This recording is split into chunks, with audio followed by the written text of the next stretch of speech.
I'm Ben, a Brit with big eyebrows, living and hoping to capture the very best of America, all through my lens. This 4th of July weekend, I'm travelling to the Outer Banks, a 200-mile long string of barrier islands off the coast of North Carolina. So you'll see the highs, a solid 10 out of 10, and the lows. And I've got absolutely soaked. Unbelievable. 20 minutes I've waited for that shot. No nonsense and no exaggerating for YouTube. First stop, which is Emerald Isle.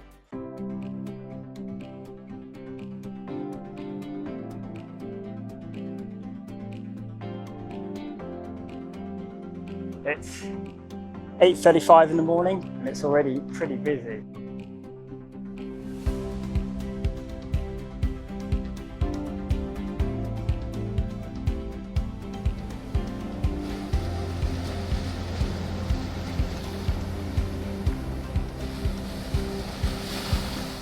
Just 15 miles up the road lies Atlantic Beach and a great opportunity to fly your drone. With a bit of careful planning, you can get shots like this.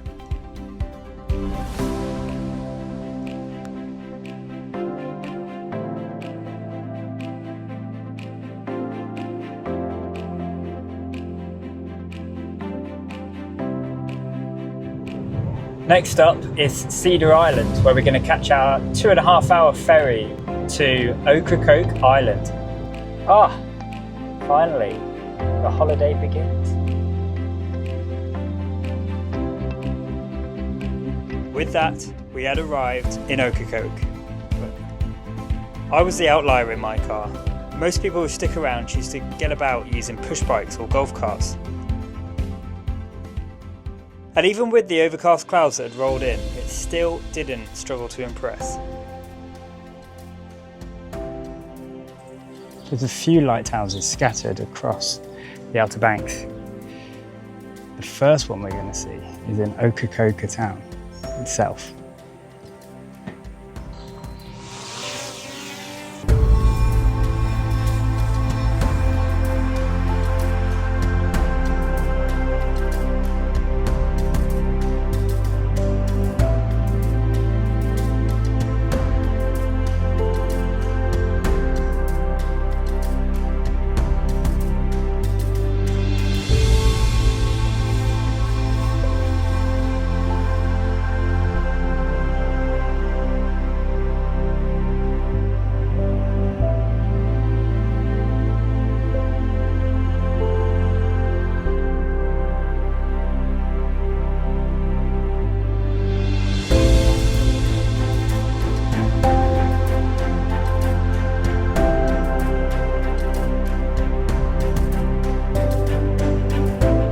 Man, it's hot, it's muggy.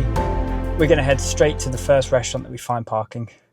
Lunch got delayed due to a parade celebrating the date July 4th. My English brain didn't recognise any significance of that date, but I was cheerful to see all these happy Americans making a day of it.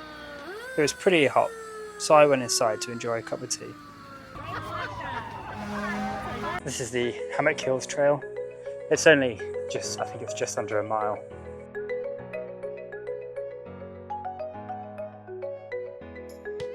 An area that caught my eye was a tiny patch of land that's technically British soil. It's the final resting place of 4 Royal Navy sailors from HMS Bedfordshire, sunk by a German U-boat off North Carolina's coast in 1942. Locals built the coffins, held the funeral, and for decades cared for the site. With my untrained eye unable to find any good photo opportunities, I decided to catch the free ferry to the next island, escaping the slow-moving, laid-back tribe of Okracoke. Armed with nothing but good vibes, just a few hours amongst them, yet their gentle respect at the cemetery left me feeling I owed them far more than my 20% tips. Now doing my best James Cameron impression on board the ferry, it was a race against time to get to land before sunset. Alright, we've got to Hatteras about half an hour before sunset, and I'm heading to a place called Kite Point. Right, this is the view that I'm looking at the moment, and there's not a great deal here. I was hoping to have like some land or something, or maybe some ships, something just to focus on, but I don't have that at the moment. Got 2 photos which might be worthy. I'm 50-50. It's the beauty of it, isn't it? So much fun. Sometimes. Not tonight. Wow, a disappointing end to day one. A big rush to get some photos that wouldn't look out of place on a gloomy office wall, where motivation goes to hide and inspiration calls in sick. Good morning. Actually slept a lot better than I expected last night on that mattress in the back of the car. We're now heading to Avon Pier, which is a bit of a crooked, wonky pier by the looks of it on Google. Avon Pier. Welcome to America's Pier. So it's 20 past 8 in the morning, beach is quiet.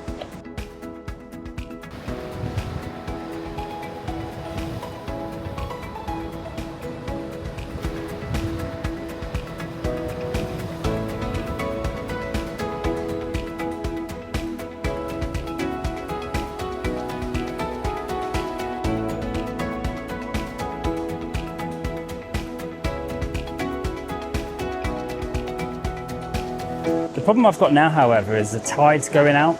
Just, all you have to do is just get from like there to there. If I'd arrived probably 10 minutes earlier, it would have been fine.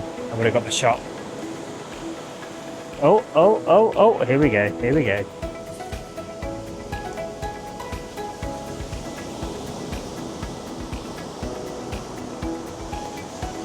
And I've got absolutely soaked. Unbelievable. 20 minutes I've waited for that shot and I've got absolutely soaked. Look at that.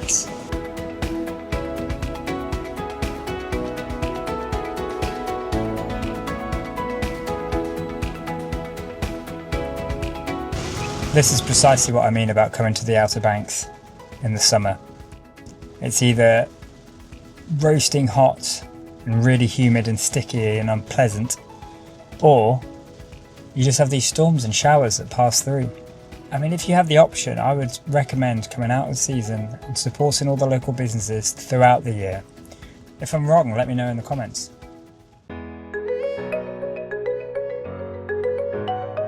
I wouldn't say this is the most picturesque beach.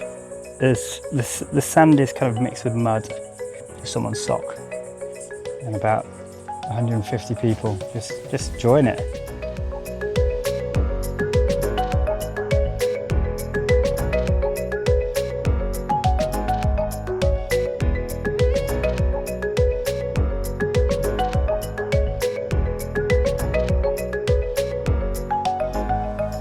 If you're an aviation nerd, or if you just have any reason to be around these parts, it is a must.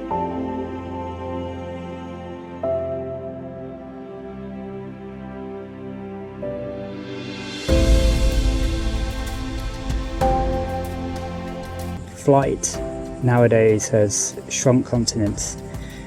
It fuels economies. And all of that, every bombing mission, every flight home, every middle seat between two fat people, all started right here in this field. The Outer Banks is known for its beaches, it's known for its beauty, but in my eyes, the greatest gift the Outer Banks ever gave us was a gift of flight.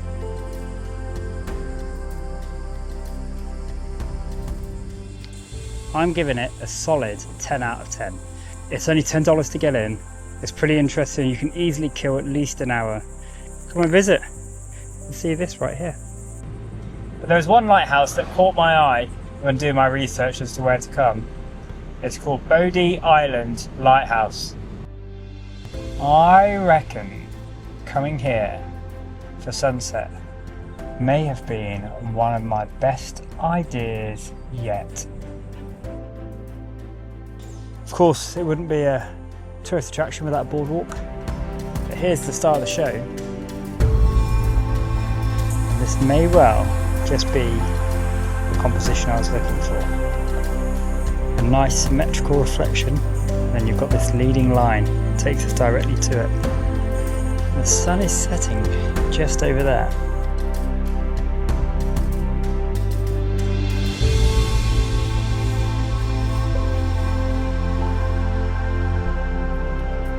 Listen, if you're still tuned in, there are millions of videos you could be watching on YouTube, and you've chose to spend the last however many minutes listening to me, and I appreciate that. If you do like it, hit subscribe, and hopefully you'll hear from me again soon. See ya! For more Outer Banks photography, some food failures, plus my trips to Jockey Ridge State Park and Pea Island, click this video here.